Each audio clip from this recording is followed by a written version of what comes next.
आज है 26 अगस्त मंगलवार का दिन। नमस्कार। हरकारा लेकर आया है आज के न्यूज़लेटर का पॉडकास्ट, जिसे आपके लिए तैयार किया है निधीश त्यागी के साथ राजेश चतुर्वेदी, गौरव नौडियाल ने। जिन खबरों का जिक्र हम यहाँ कर रहे हैं, उनके लिंक्स और विस्तृत जानकारी मूल न्यूज़लेटर में है। सुनिए ऑटोमेटेड आवाज़ में। हरकारा यानी हिंदी भाषियों के लिए क्यूरेटेड न्यूज़लेटर।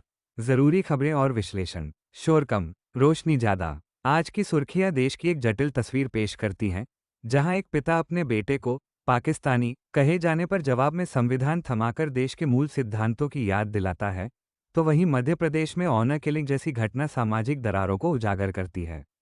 राजनीतिक और व्यवस्थागत मोर्चों पर भी गंभीर चुनौतियां हैं। आयुष्मान भारत जैसी महत्वाकांक्षी योजना जमीन पर दम तोड़ रही है, जिससे मरीज और अस्पताल दोनों बेहाल हैं, और बिहार की वोटर लिस्ट में बड़े फर्जीवाड़े ने चुनावी प्रक्रिया पर गंभीर सवाल खड़े कर दिए हैं। इस बीच दिल्ली हाईकोर्ट ने प्रधानमंत्री की डिग्री को निजी जानकारी बताया है। अदानी समूह का बढ़ता कर्ज सरकारी बैंकों के लिए जोखिम बढ़ा रहा है, और कमलनाथ दिग्विजय की पुरानी बहस से लेकर डीके शिवकुमार के संग गीत गाने तक की घटनाएं राजनीतिक अनिश्चितता को दर्शाती हैं, जो वरिष्ठ पत्रकार श्रवण गर्ग के इस दावे को बल देती हैं कि सरकार का असली मकसद विपक्ष को खत्म करना है। अब खबरें विस्तार से। एक मुस्लिम पिता कैसे दे अपने बेटे के सवालों का जवाब? मैं सिर्फ संविधान से दे सकता हूं। पत्रकार वली अहमद ने द इंडियन एक्सप्रेस में एक महत्वपूर्ण लेख लिखा है। वो लिखते हैं कि कुछ तारीखें डर और असुरक्षा की भावना को बार बार जगाती हैं। 26/11 एक ऐसी ही तारीख है, लेकिन उनके लिए एक और 26/11 की याद है जो दर्द की एक निजी स्मृति बनी हुई है।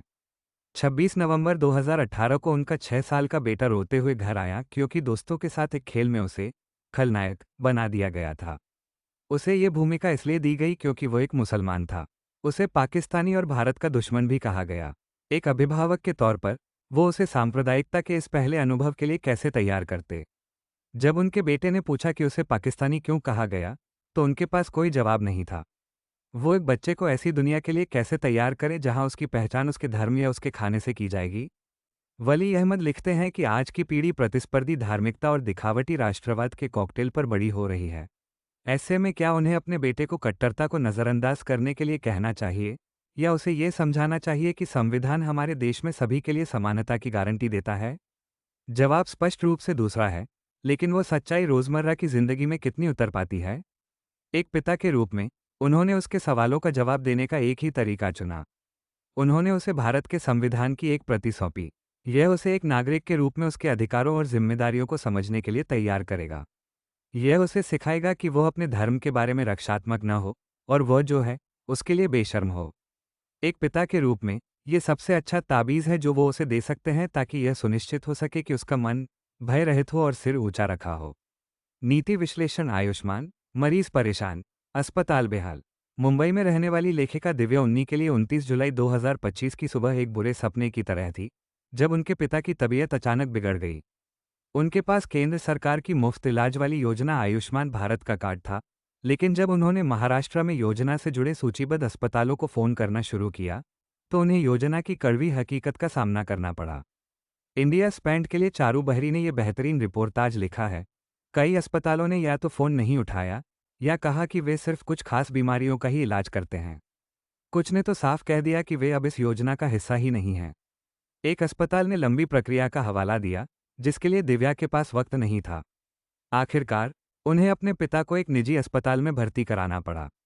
दिव्या का यह अनुभव इस योजना पर गंभीर सवाल खड़े करता है, खासकर इमरजेंसी की स्थिति में। ये सिर्फ एक मामला नहीं है। एक अध्ययन के मुताबिक इस योजना से जुड़ी सबसे बड़ी शिकायत अस्पताल की खराब सेवा और मुफ्त इलाज के बावजूद पैसे की मांग है। जागरूकता की कमी इसका सबसे बड़ा कारण है। कहानी का दूसरा पहलू निजी अस्पतालों का है, जो इस योजना की रीढ़ हैं, लेकिन खुद आर्थिक संकट से जूझ रहे हैं। हरियाणा में 650 निजी अस्पतालों ने सेवाएं बंद कर दी, क्योंकि सरकार पर उनका करीब 490 करोड़ रुपए का बकाया था। ये सिर्फ हरियाणा की कहानी नहीं है। एक आरटीआई के मुताबिक फरवरी 2025 तक देशभर के अस्पतालों का सरकार पर 12,161 करोड़ रुपए बकाया था। महीनों तक भुगतान न होने से अस्पताल बेहाल हैं। विशेषज्ञों का मानना है कि इस समस्या की जड़ योजना के बढ़ते दायरे और उसके लिए अपर्याप्त बजट में है। योजना का दायरा तो बढ़ाया गया, लेकिन बजट नहीं। भारत अपने सकल घरेलू उत्पाद जीडीपी का केवल 1.8% स्वास्थ्य पर खर्च करता है, जो बेहद कम है। विशेषज्ञों का सुझाव है कि सरकार को तुरंत बजट आवंटन बढ़ाना चाहिए, ताकि अस्पतालों को समय पर भुगतान हो सके और इलाज की दरें भी व्यवहारिक बनाई जा सकें। साथ ही लोगों तक सही जानकारी पहुंचाना भी बेहद जरूरी है। बिहार मतदाता सूची में गड़बड़ी। भारत की चुनावी प्रक्रिया की विश्वसनीयता उसकी मतदाता सूचियों की प्रामाणिकता पर निर्भर करती है। लेकिन द वायर द्वारा की गई एक जमीनी जांच में बिहार में जारी की गई ड्राफ्ट मतदाता सूचियों में परेशान करने वाली गड़बड़ियां सामने आई हैं। जांच में पता चला कि कई निर्वाचन क्षेत्रों में एक ही पते पर सैकड़ों मतदाता पंजीकृत थे।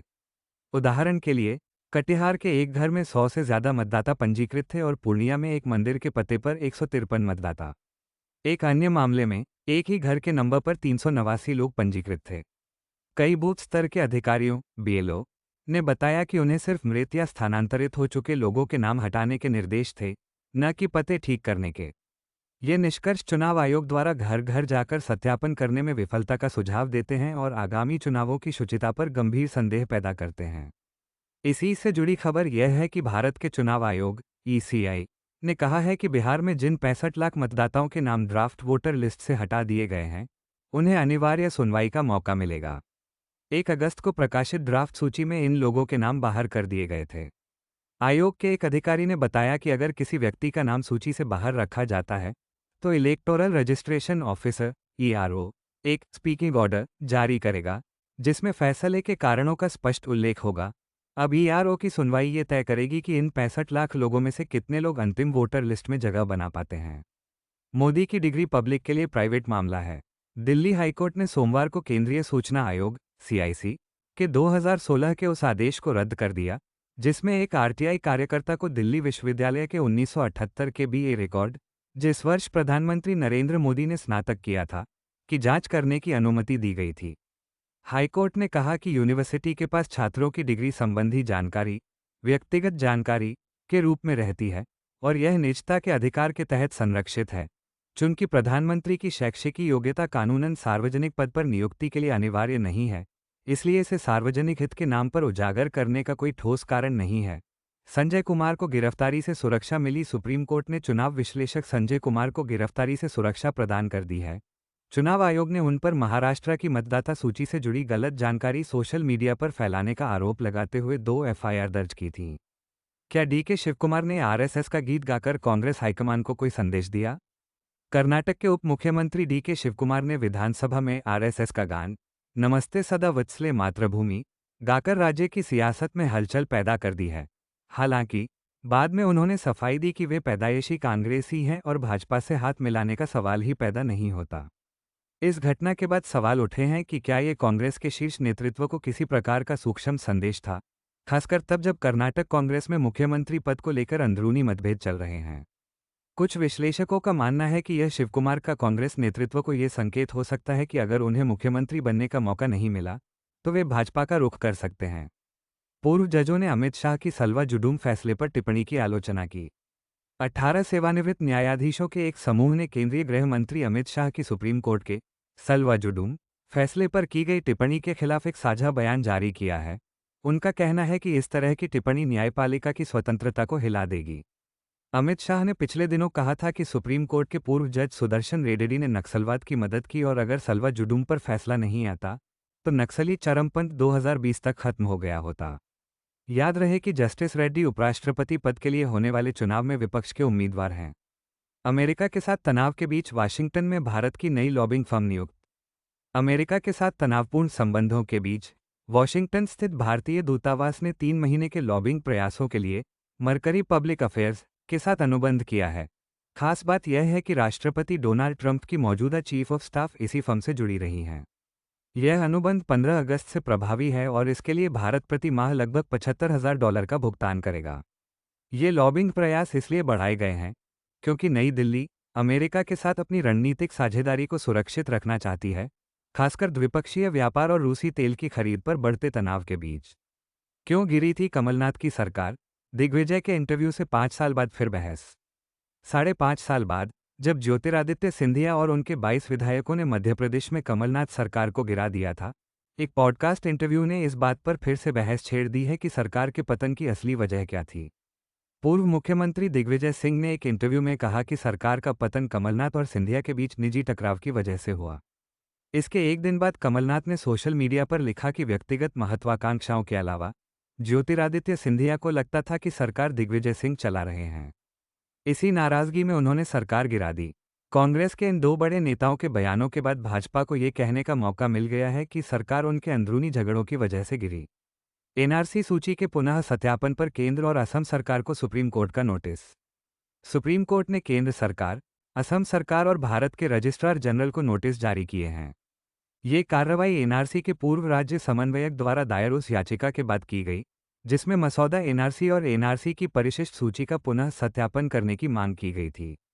असम के नागरिकों की अपडेटेड एनआरसी 31 अगस्त 2019 को जारी की गई थी, जिसमें 19 लाख से ज्यादा लोगों को बाहर कर दिया गया था। हालांकि इसे अभी तक अधिसूचित नहीं किया गया है। मोदी ने ट्रंप को अहमदाबाद से ललकारा, हम अपनी ताकत बढ़ाते रहेंगे। प्रधानमंत्री नरेंद्र मोदी ने 25 अगस्त को अहमदाबाद में एक रैली को संबोधित करते हुए बढ़ते अमेरिकी टैरिफ के बीच किसानों और छोटे उद्यमियों को अटूट समर्थन का आश्वासन दिया। इन टैरिफ में 27 अगस्त से भारतीय सामानों पर लगने वाला 50% का भारी शुल्क भी शामिल है। मोदी ने कहा, चाहे कितना भी दबाव आए, हम अपनी ताकत बढ़ाते रहेंगे, और इस बात पर जोर दिया कि आत्मनिर्भर भारत की जड़ें गुजरात में हैं। ये बयान अमेरिका द्वारा भारत की रियायती रूसी तेल खरीद की आलोचना के बाद आया है। Hurkaru deep dive. श्रवण गर्ग। असली मकसद भ्रष्टाचार से लड़ना नहीं, बल्कि बची खुची डेमोक्रेसी को खत्म करना और विपक्ष का सफाया करके एक दलीय शासन थोपना है। हरकारा डीप डाइव में वरिष्ठ पत्रकार श्रवण गर्ग ने नीतीश त्यागी के साथ बातचीत में सरकार द्वारा लाए गए नए संविधान संशोधन प्रस्ताव पर गंभीर सवाल उठाए। ये प्रस्ताव भ्रष्टाचार के आरोप लगते ही नेताओं को बिना सजा के पद से हटाने का प्रावधान करता है। श्रवण गर्ग ने इसे ध्यान भटकाने की कोशिश से कहीं ज्यादा खतरनाक बताया। उन्होंने कहा कि ये देश को एक चुनी हुई तानाशाही की तरफ धकेलने का सोचा समझा प्रयास है। उनके मुताबिक इसका असली मकसद भ्रष्टाचार से लड़ना नहीं, बल्कि बची खुची डेमोक्रेसी को खत्म करना और विपक्ष का सफाया करके एक दलीय शासन थोपना है। श्रवण गर्ग ने सरकार के भ्रष्टाचार विरोधी दावे को पाखंड बताया। उन्होंने कहा कि जो भी भ्रष्ट नेता बीजेपी में शामिल हो जाता है, वो गंगा में नहाकर पवित्र हो जाता है। उन्होंने ईडी जैसी एजेंसियों के दुरुपयोग का हवाला देते हुए कहा कि इनका इस्तेमाल सिर्फ विपक्ष को परेशान करने के लिए हो रहा है। विश्लेषण में ये बात सामने आई कि 2024 के चुनाव में बहुमत और विश्वसनीयता दोनों खोने के बाद सरकार सत्ता में बने रहने के लिए अलोकतांत्रिक रास्ते अपना रही है। गर्ग ने साफ कहा कि यह लड़ाई अब सिर्फ एक बिल की नहीं, बल्कि विपक्ष के लिए लोकतंत्र को बचाने की आखिरी लड़ाई बन गई है। वनतारा पर लगे आरोपों की जांच के लिए एसआईटी सुप्रीम कोर्ट ने गुजरात के जामनगर स्थित वनतारा वन्यजीव संरक्षण केंद्र के खिलाफ कथित अवैध वन्यजीव स्थानांतरण और अन्य आरोपों की जांच के लिए सुप्रीम कोर्ट के सेवानिवृत्त न्यायाधीश जस्टिस जस्ती चलमेश्वर की अध्यक्षता में एक विशेष जांच दल एसआईटी गठित करने का आदेश दिया है। एसआईटी को अपनी रिपोर्ट 12 सितंबर तक प्रस्तुत करनी है। दलित युवक अपने गांव आया तो ऊंची जाति की पत्नी के परिवार ने मार डाला। मध्य प्रदेश में ऑनर किलिंग का मामला सामने आया है। 25 वर्षीय दलित युवक ओम प्रकाश बौद्धम ने इसी साल जनवरी में परिवार के विरोध के बावजूद ऊंची जाति की शिवानी झा से विवाह किया था। शादी के महीनों बाद जब वो अपने गांव आया तो उसकी पत्नी के रिश्तेदारों ने हमला कर उसे गंभीर रूप से घायल कर दिया। रविवार को उसकी मृत्यु हो गई। अदानी समूह के 2.6 लाख करोड़ के कर्ज का आधा हिस्सा अब घरेलू संस्थानों पर। अदानी समूह के 2.6 लाख करोड़ रुपये के कुल कर्ज का आधा हिस्सा अब घरेलू बैंकों और वित्तीय संस्थानों पर है। सिर्फ एक साल पहले यह आंकड़ा 40% था। इसका मतलब है कि सार्वजनिक क्षेत्र के बैंक और एनबीएफसी के जरिए भारतीय करदाता अदानी समूह का ज्यादा बोझ उठा रहे हैं, जबकि विदेशी निवेशक धीरे धीरे अपना निवेश कम कर रहे हैं। माइसौर दशहरा, लेखिका बानू मुश्ताक को बुलाने पर बीजेपी का विरोध। भाजपा नेताओं ने कर्नाटक सरकार के उस फैसले का विरोध किया है जिसमें 2025 की अंतर्राष्ट्रीय बुक पुरस्कार विजेता लेखिका बानू मुश्ताक को माइसौर दशहरा समारोह का उद्घाटन करने के लिए आमंत्रित किया गया है। भाजपा नेताओं ने कहा कि सिद्धारमैया सरकार ने एक ऐसे समुदाय की महिला को चुना है जो हिंदू धर्म में विश्वास नहीं करता, और ऐसा करके कांग्रेस हिंदुओं की भावनाओं के साथ खिलवाड़ कर रही है। और अंत में किताब से एक अंश। अरुंधति रॉय की नई किताब Mother Mary Comes to Me में वे 1962 के भारत चीन युद्ध के बीच अपने माता पिता के अलगाव के बाद के अपने अराजक शुरुआती जीवन को याद करती हैं। उनकी मां की बीमारियां, वित्तीय परेशानियां और गुस्सा अस्थिरता पैदा करते थे। रॉय और उनके भाई ने केरल की नदियों और ग्रामीणों में सांत्वना पाई, जिसने the God of small things को प्रेरित किया। आज के लिए इतना ही। हमें बताइए अपनी प्रतिक्रिया, सुझाव, टिप्पणी। मिलेंगे हरकारा के अगले अंक के साथ। हरकारा सबस्टैक पर तो है ही, आप हमें WhatsApp, LinkedIn, Insta, Facebook, YouTube, Spotify, Twitter, x और ब्लू स्काई पर भी पा सकते हैं। सुनते रहिए हरकारा, शोर कम, रोशनी ज्यादा। जीते हैं यहाँ दुनिया को धोखा देकर। आज की ताजा खबर, आज की ताजा खबर, आज की ताजा खबर। आओ काका जी इधर, आओ मामा जी इधर, सुनो दुनिया।